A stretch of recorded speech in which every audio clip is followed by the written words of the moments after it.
नाशिकच्या आणि जळगावच्या जागेबद्दलचं आज हाय टेन्शन या ठिकाणी वाढलं होतं. राज्यात घडामोडी घडल्या, मात्र नाशिकमध्ये भाजपच्या उमेदवाराची बंडखोरी कायम राहिली, तर जळगावमध्ये आपल्या सेनेची बंडखोरी कायम राहिली. कशा पद्धतीने पाहताय तुम्ही या गोष्टींकडे? नाही, उमेदवारी राहिलेली हे सत्य आहे, कारण की जळगावमध्ये नाशिकमध्ये उमेदवारी राहिलेली आहे.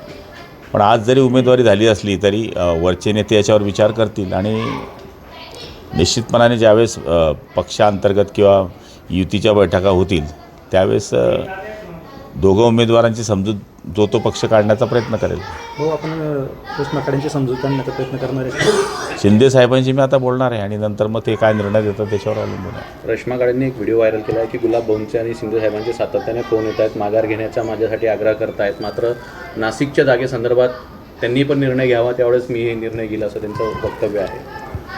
हे बघा, आता जी घटना घडायची ती झालेली आहे. आता पुढचा निर्णय बघूया.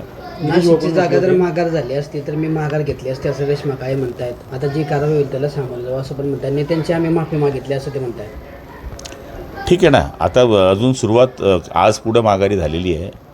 पुढे काय काय निर्णय वरच्या पातळीवरून राज्य पातळीवरून येतात त्याच्यावर आपण सगळं. गिरीश भाऊंनी असंही म्हटलेलं आहे की ज्यांनी बंडखोरी केलेली आहे त्यांच्यावरती कारवाई करण्याची आम्ही मागणी करू. निश्चितपणाने आता आम्ही पण मागणी करू, ते पण मागणी करू, हा विषय नंतर आहे. पहिले प्रचार सुरू होऊ द्या, नंतर काय पुढच्या गोष्टी काय होतं अजून काही सांगता येत नाही. त्यामुळे आताच काही बोलावं असं मला उचित वाटत नाही. हो, गिरीश भाऊ आशावादी वाटले थोडे की बा जे उमेदवार आहेत ते नंतर पाठिंबाही देऊ शकतात आणि महायुती. तेच मी म्हणतोय ना, शेवटी त्यांनी तिकडे पाठिंबा दिला तर इकडे बी देऊ शकतात, पण शेवटी आमच्या हातातला निर्णय आता राहिलेला नाही. हा चेंडू आता राज्य पातळीवर आहे. कार्यकर्ते संभ्रमात आहे भाऊ, आता नेमकं कोणाला मदत? मी सुद्धा संभ्रमात आहे. भाऊ महायुती म्हणून एकत्र लढताय का? ही निवडणूक महायुती म्हणून एकत्र लढणार आहे. महायुती म्हणून महाराष्ट्रात लढतोच आहे, पण आता दोघांनी उमेदवारी थांबवल्यामुळे साहजिक कार्यकर्त्यांमध्ये संभ्रम आहे. पण शेवटी राज्य कार्यकारिणी याच्यावर निर्णय घेईल ना, काही निर्णय घेईल आणि तो निर्णय जसा येईल तसा आम्ही खाली पर्क्युलेट करू.